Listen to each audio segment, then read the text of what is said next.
wapi. Abonnez-vous, abonnez-vous.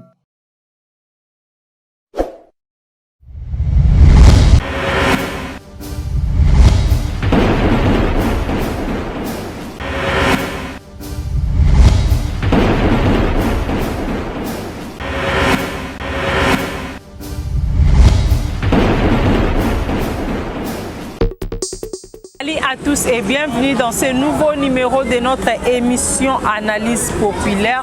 Analyse populaire à l'élo. Et côté sous na banda kuna bino côté na ba chambre na bino na ba voiture na bino et côté na ba sol de ben na bino l'élo vraiment nga ba ti Sylvie na za vraiment pour na bino na ko bande émission té sans pour autant na saluer la première dame d'Orléans madame Mami Wanjamote ma papa Misha ba salutation na nga lisusu na Cordon Dani Chimanga, sans oublier Yemoko Olivier Loango, papa na Jérémy. Hein? La voix c'est peut-être ma salutation spéciale na ingénieur Fala ya ba Fala na chapelle de vainqueurs point chaud na Kingabwa ingénieur Fala bisiko zali vraiment ba big salutation. Voilà analyse populaire.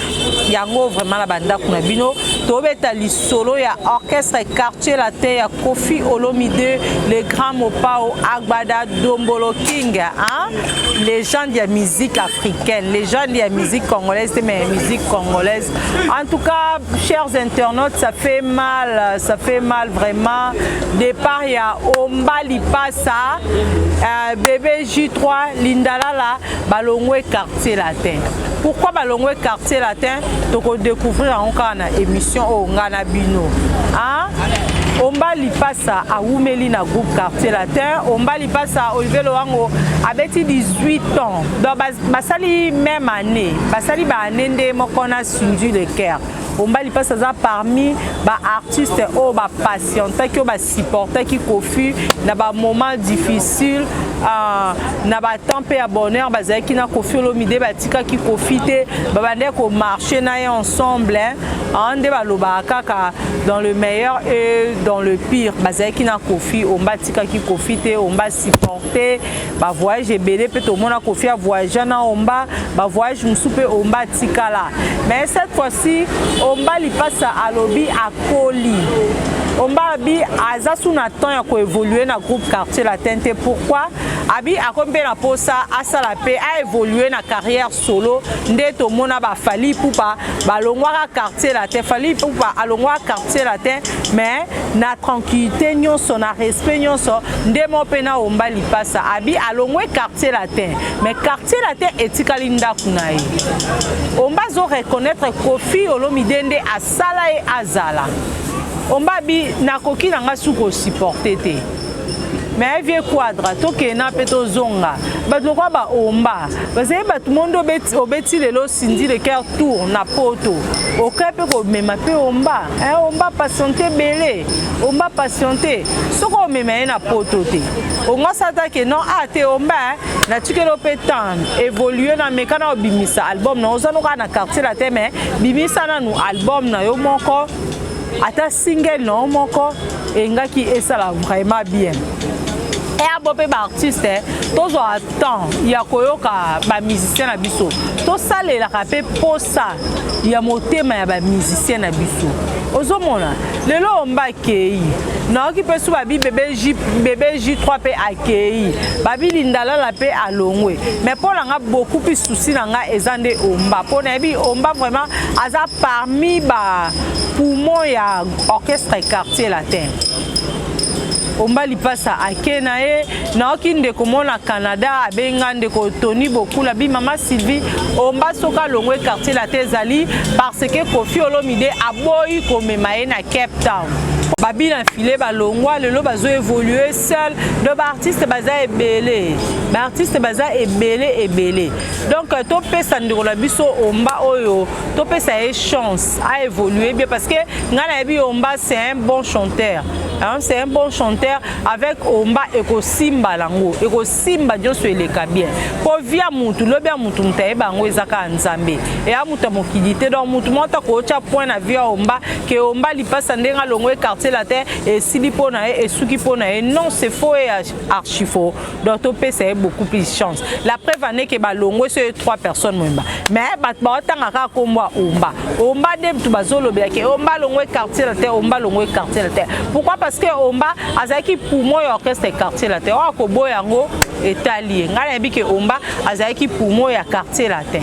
Topé ça omba la biso chance omba li passe je crois dans les jours qui viennent toroyambaye vraiment na plateau na biso MJ télévision à koloba peka par rapport il y a départ na ye na groupe na orchestre quartier la terre à koloba pe par rapport il y a prochain album na ye album solo na ye ozoya il y a 12 titres donc album il y a omba li passe ekobima na mois prochain mois de mai biso nyonso tokozwa album il y a omba li passe na habité olongwe quartier la terre kara lelo olongwe quartier la terre lelo et puis mois prochain au sal album c'est qu'on banait déjà qu'on prépare ngo on banait déjà qu'on prépare ngo ou ben déjà kenga omba na fin il y a mois de mars 2023 dans l'orchestre quartier la terre Maître Jésus Olomide, photo l'année à Likambo, bien la moins, on m'a préparé quand ça c'est un quartier la terre, ma concert, nini, on m'a déjà pour préparer, nani, année déjà pour préparer, pour l'ongwana orchestre quartier la terre. Bébé J3 n'a habité so coca vraiment est-ce que bébé J3 au coca on va déjà côté n'a problème exact bébé J3 lindala la bo coca pour la bébé J3 lindala la bo luka bozonga bino quartier la te bozonga on va kende na bonne chance na peso ba chance belé kende vraiment na ebike ko simba mais bébé J3 na lindala la bozonga quartier la te parce que na ebike et simba la ngote tout le monde là c'est le ba Alain Pela zaka pas JB Alain Pela zaka bien mis c'est moi bien soka zoyemba au sentir voix moko mélancolique mais depuis Alain Pela tango eka ko longwa na BCBG accueilli a mekia buna na carrière solo et simba tetilelo de même aussi pour na selo yango le mona mutwa longwe na orchestre ke sikamo boye a mekia simbite et bota haine au mona artiste mission na komina haine na komina jalousie envers ex-patron na ye au moins na vinde tozabo mutu nyonso te tanga maza leader mutu nyonso te tanga maza leader mama Aline Bolongi mutu nyonso te tanga maza leader et ana mutu mususu abotama poza leader mutu mususu abotama poza sima leader mutu mususu abotama poza pa mutu asuka donc ça bongo voilà on a pe quelque part na ko ba patience se futa na ouais patience se futa na ngo e mo po kangi no motema obina patienter na ngana patienter bamsu babi o kofina zaboye na minute okutu azana kimiate ala la pongite parce que bande ko tshila omba motema omba ye wana ke non na minute kofi a tshila ne motema pas sinzi de cœur ba omba kofi a tshila ba motema liboso na moment kofi ko mo tshia motema nene na sinzi de cœur so na minute ka sinzi alobi na longwe quartier la terre et silipe quartier la terre pona kofi si mais pona ngana ebi kofi nde mo ami bengaka nzeta mbila ba okata ekola ba départ ba omba kute loko te départ ye ba fal ba Sam Chintu ba Suzuki ba Modogo ba Hambo et ça là kofi passi heureusement artiste na biso azana ba nerf solide ana ba nerf moko ya ko supporter sokite ne mawa parce que ba Sam Chintu na ba équipe choc à quartier la terre ba Suzuki donc ce ba telemi bo au sentir oui quartier la terre en gros si les lots tika na ba bon souvenir tout au monde ba tozo ka musique a Kofi Kalasera ba Sam Chintu au sentir oui quartier la terre vraiment de en gros mais on va akende bonne chance na ye quartier la tezo continuer sundi les cœurs azali et puis ba production le lot déjà na moment oyo Kofi Olomide azo se produire na Cape Town na espace Cabo Beach ba na Cape Town ba Jonathan Lissa se retirada c'est peu boye ça bien et bi ke bino bwana mino bato héritier watana betoto na tembe mais na minute communion les bien entre Kofi na artiste héritier Watanabe Jonathan retirada garçon de disque c'est vraiment yé na concert à l'élo na espace Cabo Beach et ça là vraiment bien. Et puis les mêmes artistes sous Arzo fêté Koffi Olomide Kazo fêté 45e anniversaire. Il y a Reine Naé dans des poids banda musique. Ah, Olivier Lohango dans les 30 avril déjà Koffi Olomide a se produire na Sofitel Hotel Ivoire. Sofitel Hotel Ivoire, donc à partir déjà à 20h, artiste a se produire wana on a se pédissa ba ivoirien tout, on a se pédissa ba Kofiette, ba Kofifil par rapport il y a 45e 45 ans na reine quoi. Ah, te Koffi Salibing aza vraiment légende. C'est vraiment une légende Koffi Olomide. Il a beaucoup travaillé dans la musique nabiso, il y a Congo, il a beaucoup travaillé dans la musique africaine. Donc Koffi vraiment a pesanyonso, vraiment pesanyonso pour la musique naé. Bien que le lot reproché à ba marambo belé, le lot reproché par rapport il y a comportement na endenge a commis qu'on s'affichait beaucoup plus na Cindy, donc one is a vie privée artiste. Mais quand même tant mutaza en vie, tant mutaza vivant, tondi makae Koffi na kufite en tout cas coup de chapeau na artiste, coup de chapeau musala malamu, carrière na yo kende toujours malamu, oza toujours malamu, oza toujours artiste oza motema munene quoi, oza toujours bongo, oza non a problème na motuté na bité que la côté à Koffi non na zoloba oyo Koffi Olomide azali na zoba bon par rapport yande ke batu to biso ba congolais to zela 4 jours muto akufa muto ana ko malamu combien te oza ki mutu malamu ceci cela non nga reconnaître ba artiste tant bazan vie mutu nyonso même Olivier Lohango même Dani Chimanga même Ama Miwanja na reconnaître te mutu aza mutu malamu so aza mabete mutu aza mabe. Donc c'est un peu ça. Départ il y a Omba Lipasa, J3 Lindalala et ça livre vraiment pas si. Et ça livre pas si pourquoi? Parce que Tomesana déjà na bango na orchestre quartier latin. Tu vas dire comment la fidélité à Omba Zaki tout le temps na Koffi Olomide. Même temps Koffi Olomide va penser qu'il y a embargo.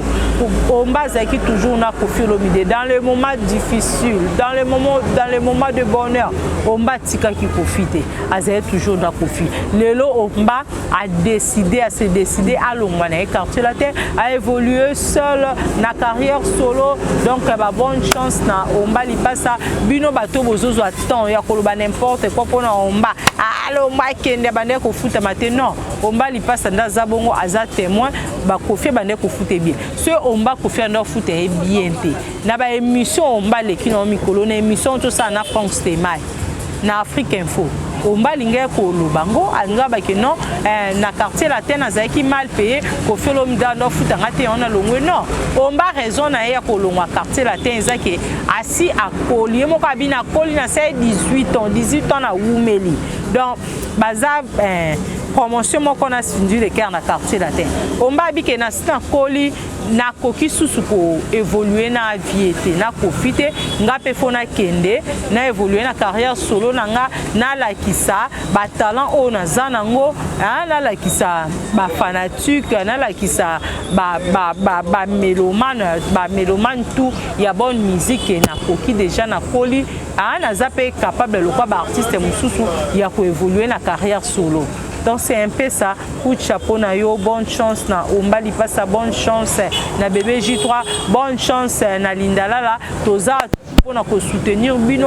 À chaque fois il y a la promotion, il y a album na bino pour na promotion, il y a promotion na bino, toza toujours na bino pour petit quantité. Donc on a les autres vraiment. Ah, au départ à Omba, il fait ça parce que donc on va avoir un bon terme maintenant à bon terme maintenant donc Koffi aza papa ya Omba quartier latin eza orchestre ya Omba eza ndaku na ye à chaque fois Omba ozana posa ya koya kotala bandeko na quartier latin akoya. Donc merci beaucoup na bino nyonso obolanda ki analyse populaire oyo. Merci na Olivier Lowango papa na Jérémy Oazaki sima caméra. Merci na Dani Chimanga coordonnateur ya chaîne MJ Télévision. Merci na la première dame d'Orléans madame Mami Wanja. Merci na Aline Bolongi ici. Merci beaucoup. Merci na ingénieur Fala ya Bafala. Ingénieur Fala na oziato sakande tolo baki quoi. Merci na bandimitu ya chapelle des vainqueurs point shocking. Zakoya mission na biso analyse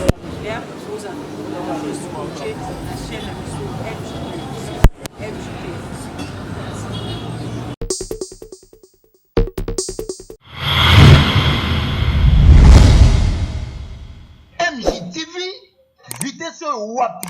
Abonnez-vous, abonnez-vous.